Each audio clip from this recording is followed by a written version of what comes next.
Hello everyone, this is Ben from Game Hunters R Us, and I'm here to talk about the new Gears of War game. As with the Tomb Raider vlog thing, I wasn't able to do a video recording because my camera can't hold a charge. I just freshly charged the battery and it still won't record for more than a minute, so here's an audio log review instead. I picked it up when it came out 2 days ago. I've played through both single-player campaigns and I've played a bit of multiplayer as well. For the most part, this game's pretty good. I'm more of a single-player gamer, so I did more of that than multiplayer, but the campaign, it had a lot of good, neat ideas. The storytelling was pretty good. In some ways, this game had a lot more character development than any of the previous Gears of War games. The basic story is that Bayard is on trial, and his squad, Bayard and his squad are on trial for something, and as you play the game, you find out exactly what they did. The four main characters, of course, are Bayard, Coltrane, and two new characters. I forget their names, but there's this guy with a Russian accent. During the Pendulum Wars, he actually fought against the COG, so you have that antagonistic nature between him and the COG leaders, and even a little bit of rivalry between him and the other squad members. So I thought that was pretty neat. And then you also have, I think, Sonya, this woman who, before Emergence Day, during the Pendulum Wars, she was a big critic of the COG, but hours after Emergence Day began, she joined the COG in the war efforts against the Locusts. So both of these characters bring an interesting perspective into the game, and as the story goes along, each team member has their own turn at narrating what's going on. While they're doing that, you actually play as that character if you're playing in single-player mode.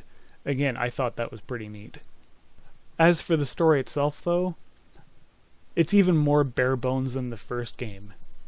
All it is this isn't much of a spoiler, all it is there's this Locust riding what looks like a corpser. He's some sort of big general, and they have to find some way to kill him. And that has to carry the whole campaign mode. But it's not just the story that's bare bones. The gameplay for the campaign mode is also a lot shorter. I actually played through the entire main campaign in one sitting. I mean, I took breaks for supper, a snack, and other important stuff, but one sitting, one play session, that's just too short. Instead of chapters like in the first 3 games, you have sections, and while some of these sections are like a short chapter in the earlier games, some of these other sections are one room. Now, some of these rooms bring in a little bit of Horde mode, which is kind of nice. Horde mode and single-player mode, but it's still just one room, and it feels really short. One thing I liked about the sections, though, each one has this declassified thing where it's this optional mutator, I guess, that they generally make the game more difficult. Sometimes it's a time limit where if you don't beat it in time you die. Sometimes it makes the enemies tougher. Sometimes it hinders your character's abilities or limits what weapons you have or how much ammo you have. And in each section you're trying to compete, you're trying to get as many stars as you can for your rating. I don't know what it's like on casual or normal, but on hardcore you're trying to get 3 stars. And you're more likely to get those 3 stars if you activate the declassified missions. Another complaint I have, and this is a little bit minor, is that this game's it feels like it's a lot easier than the first 3 games. And that was disappointing to me, because part of the reason I like the earlier Gears of War games is that they're actually challenging. But in this mode, I blew through most of these sections without even getting downed.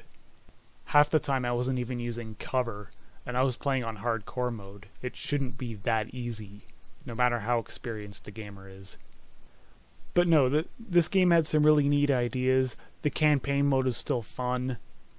The new weapons are kind of nice. The old weapons still feel the same. It still feels like Gears of War, but there's a fresh take on it.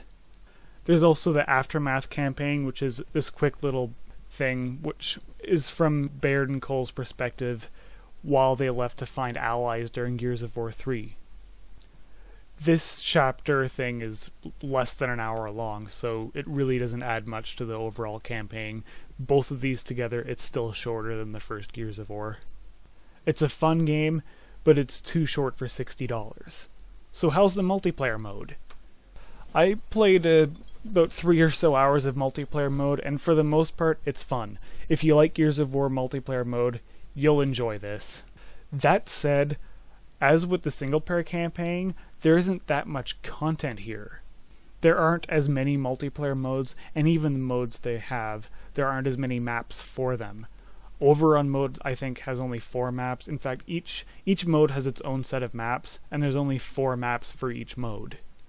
Compare that to Gears of War, where you can play every mode with every map, and I don't remember exactly, but I'm pretty sure Gears of War 3 had 12 maps right away.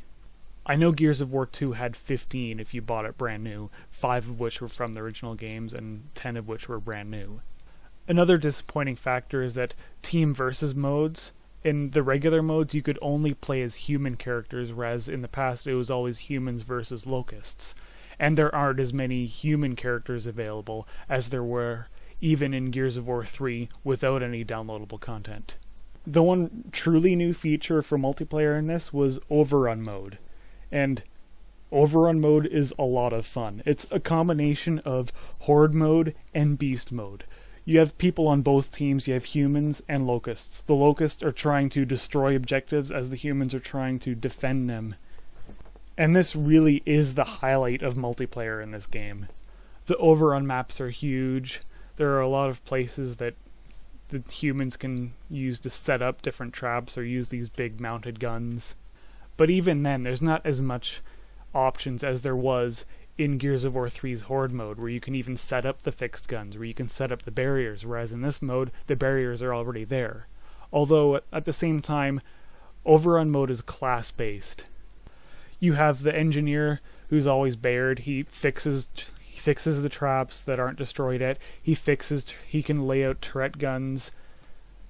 And then you have the soldier, Cole. He can drop ammo for everyone to pick up. And he has the overall most powerful weapons of the 4 classes. You have the Russian guy. He's kind of a spotter. He throws out these spotter grenades that anyone within their range, they're spotted so that everyone on your team can see them. And he also has the sniper rifle and the pistol. And then there's the girl, she's the healer, throws these special grenades that heal people and revive them automatically. From the locust side, you have 8 different types of locusts to choose from. They all have their different attacks. You can pick the tickers, the wretches, the cantuses. Although this was kind of weird, because in Beast mode in Gears of War 3 there were at least 12 different locust types.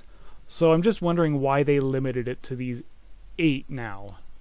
I mean, I could understand why they took away the Berserker and replaced it with another class that's kind of like the Berserker but not as powerful, but otherwise, why remove the other 4?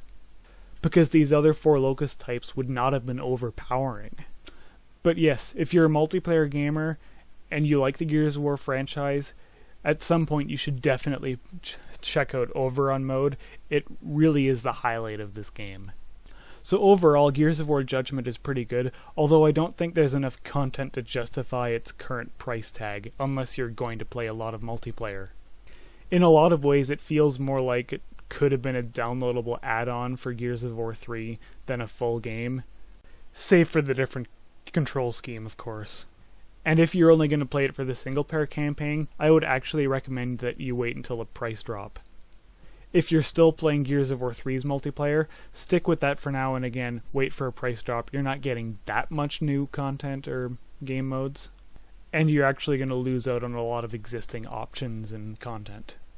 And while I'm recommending that most people wait for the price drop to around $40, I don't feel ripped off. I still very much enjoyed this. I'm sure I'll play this game again at some point. I mean, of course I'll play it on Insane. I beat the other 3 Gears games on Insane. But if you're only going to play through it once, wait for a price drop. It's a great game, but it's not quite worth the full retail price. Anyway, I hope you enjoyed watching. If you've played the game, let me know what you thought of it. And I'll see you all whenever I upload my next game hunting video. That is, of course, after I find a new camera battery first.